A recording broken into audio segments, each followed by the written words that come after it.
Hey everyone, it's Jim Hamill, and welcome to Pocono Mountains Podcast, Season 2, Episode 15.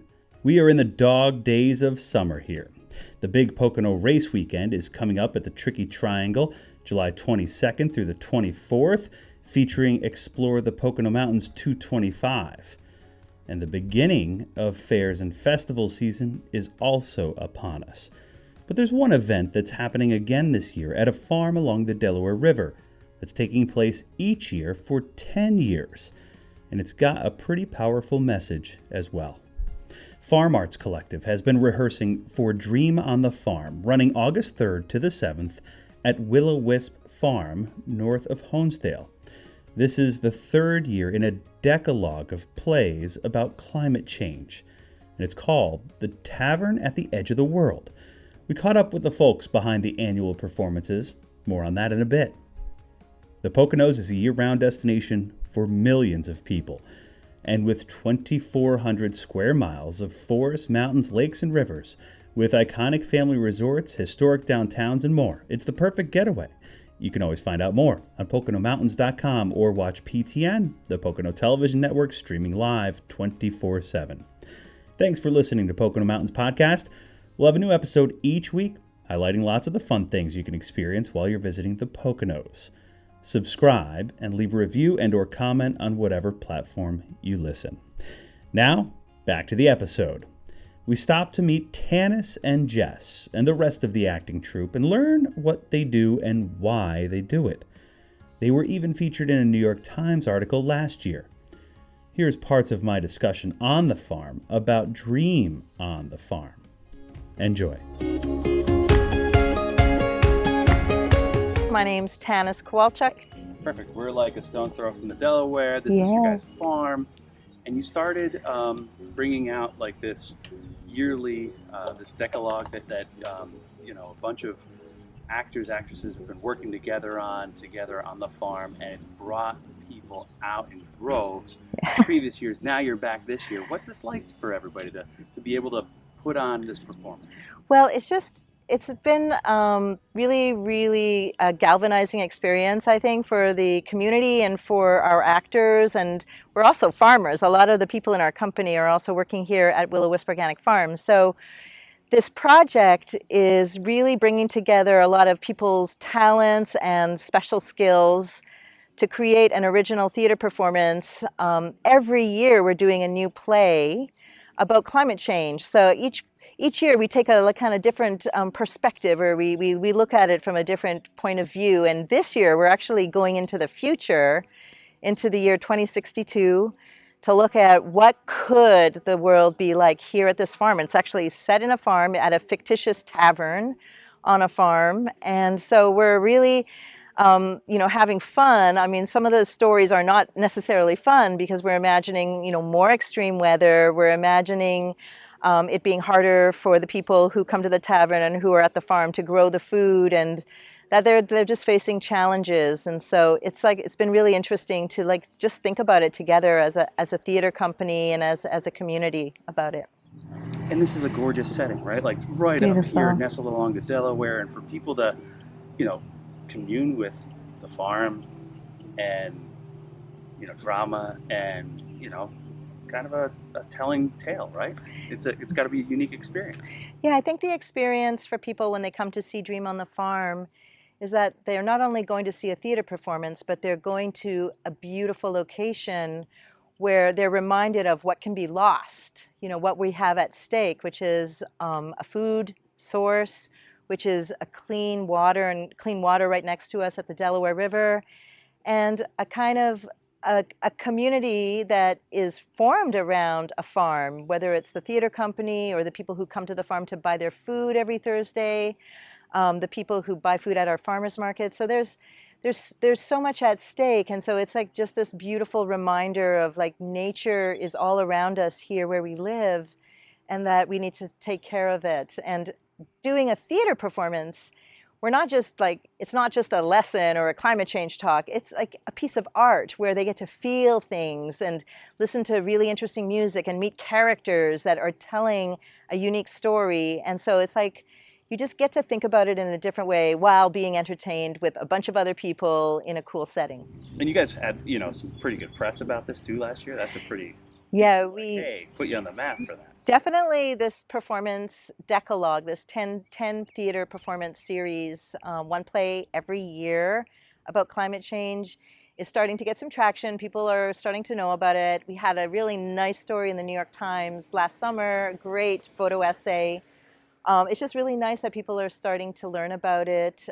It's letting us attract really interesting artists and people who want to get involved, scientists who want to share their information and knowledge.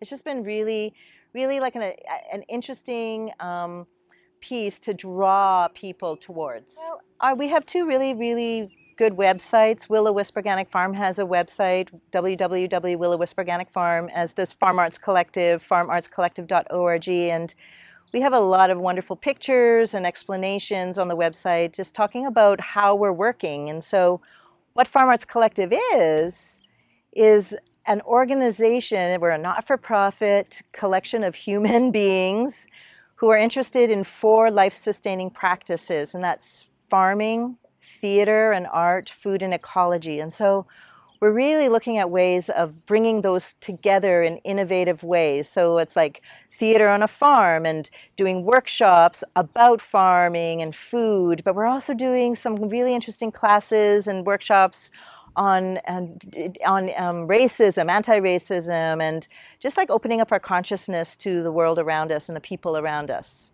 First and last, go ahead. Jess Beveridge. This is pretty cool. Like, you guys are ready. First week of August, first full week of August? Yeah, the 3rd to the 7th. What's it like in here, like the energy and everything? There's a lot of excitement, for sure. There's a little bit of anxiety, as there always is when we're coming up to a show. But I think at the end of each rehearsal, we really do find that we are making progress, and we all leave feeling like we did something, that we accomplished something. So overall, it's really exciting energy, for sure. And so a lot of work goes into this. Oh, Like, yeah. Candace alluded to. It's a 10-year-long thing. Oh, yeah. There's direction that you got to take, rehearsal time. Yep. It's a lot. Yeah, it's a lot. And we've been working on this piece since January. Oh, wow. We're pretty lucky to have some winter space at the Union where we're able to rehearse. And we devise all of this. We write it all ourselves. All the music is original. So we've been really working in earnest since January. Wow. So January to August, you guys have done some performances. I know at some locations. Mm-hmm. What do you think people walk away from this with, for the most part? For the most part, I think they walk away with permission to talk about a really gloomy subject, the subject of climate change, in a way that they may not have wanted to before, with a piece of theater, with a piece of art coming to an actual farm that is facing climate change. So I think it gives people permission to talk about it in a different way. And this year, or at all, really. Right. So this year's is about the tavern. She kind of explained how, 2062, kind of like fast forwards to like when everybody's dealing with the impacts of climate change over the coming, rest of the decade and decalogue. What else do you guys envision this like confronting? Probably more of what's going to happen between now and 2062. More of the effects of it. And I think we're just going to have to explore those different things. And honestly, I think within the next year, other things may arise. Other problems may come up that we will have to talk about. Does there feel like there's some kind of, immediacy and like, important message to have spread like wildfire? That's an apropos statement, I think if everyone just does something when they leave, they set up a recycling or they set up a compost or they read more of whatever they need to read or be informed about something different. I think if someone does something and leaves with motivation to do something about this, then I think we did our job. Why not? So you gave me where everybody can find stuff. Is there anything else that you think people need to know? I mean, because of course, if this starts running and airing in August through August, these performances will have passed, but people can still like learn more about farm arts. Oh yeah, absolutely. Our website is really fantastic. We just redid it, so you can visit us on farmartscollective.org. We're all over social media. We do have other pop-up performances throughout the season that you can check out. We are touring last year's show, the Scientist Show, so we will be going. We're going to Niagara Falls with that. We're going to New Paltz with that. We already did 2 performances, so that's in our repertoire as well. Great. All right. Thank you. Thank you. You can watch the upcoming segment on the August edition of Pocono Mountains Magazine, sharing a lot more of the tavern at the edge of the world and Dream on the Farm. If you want to learn more, head to PoconoMountains.com and check out Farm Arts Collective. The Pennsylvania Department of Conservation and Natural Resources has a program called Leave No Trace. Here in the Pocono Mountains, we're asking all of our guests to honor that program.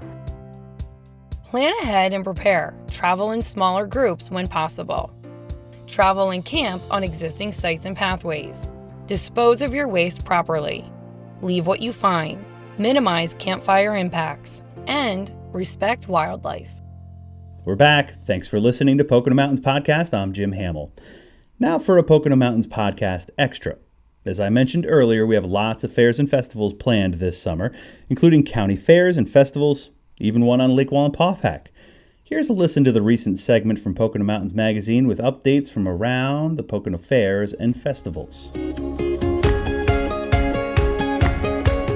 Hey everyone, it's Jim Hamill, and we are back in fair and festival season here in 2022. So many different events happening throughout the 4 counties of the Pocono Mountains that we wanted to bring you an update, a little bit of a round robin from all the different fairs and festivals like the Wayne County Fair that are happening this season. So let's start out with Debbie from the Chamber of the Northern Poconos finding out about Wally Lake Fest 2022, the last weekend in August. Let's see if she's able to give us an update.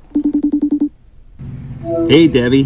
Hey, Jim, it's Debbie Gillette from the Chamber. We just want to remind you all that Wally Lake Fest is going on the last weekend in August 26th through 28th. We have all sorts of great events. Of course, who can't forget Wally Palooza and all the bands. We have the open market and vendor fairs, boat show, outdoor show, and all kinds of events going on downtown Holly and all around the lake and all the great businesses. Visit WallyLakeFest.com for more information. Hey, we know Pocono Television will be there at Wally Lake Fest, so we can't wait to see you, Jim. All right, thanks, Debbie. Also starting that same weekend, the Green Dreher Sterling Fair in Newfoundland. Let's check in with Ann Fox. Hey, the GDS Fair will be here before you know it. August 26th through September 4th, right here in beautiful Newfoundland, PA.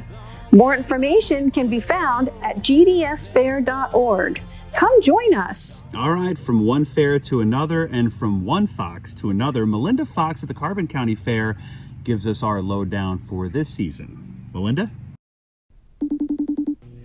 Hello, Jim. I'm Melinda Fox, president of the Carbon County Fair. This year's fair will be held August 8th through the 13th on the Little Gap Road in Palmerton. We offer daily ride specials. New this year is the amazing Anastasini's Aerial and Magic Show. Also, you won't want to miss the Lumberjack Show with free admission for all ages.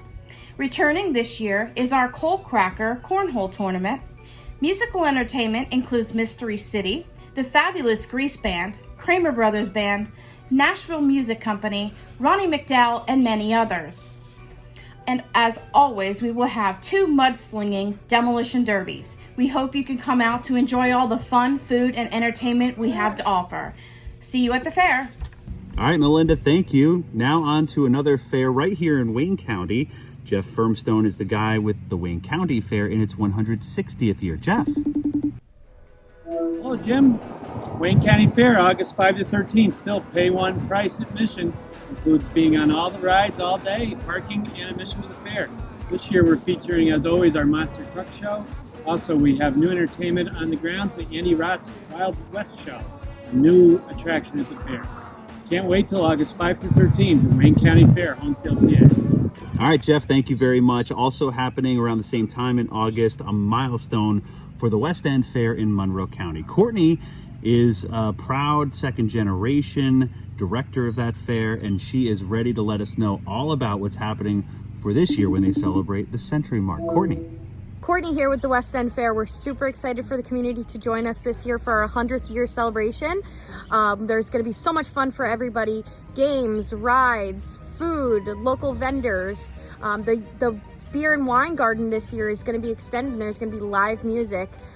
Something new for this year for the 100th celebration, for every entry ticket, paid entry ticket, you're going to get a free carousel ride. So the kids are going to love that. We're super excited, and we can't wait to see you all there. That sounds amazing. Congratulations to the West End Fair and all the other fairs and festivals happening this season in the Pocono Mountains. So if you want to find out more, head to poconomountains.com/events, and you can learn all about the things that are scheduled all throughout the 4 counties of the Pocono Mountains this upcoming season. Jim Hamill for the Pocono Television Network. Dream on the Farm, a performance by Farm Arts Collective on the farm along the Delaware River, plus numerous fairs and festivals back in the swing of things this year all across the region. Head to poconomountains.com/events to find out more. We certainly hope you enjoyed this edition of Pocono Mountains Podcast. Please remember to subscribe anywhere podcasts are available. Come visit us in the Pocono Mountains. Plan your trip today.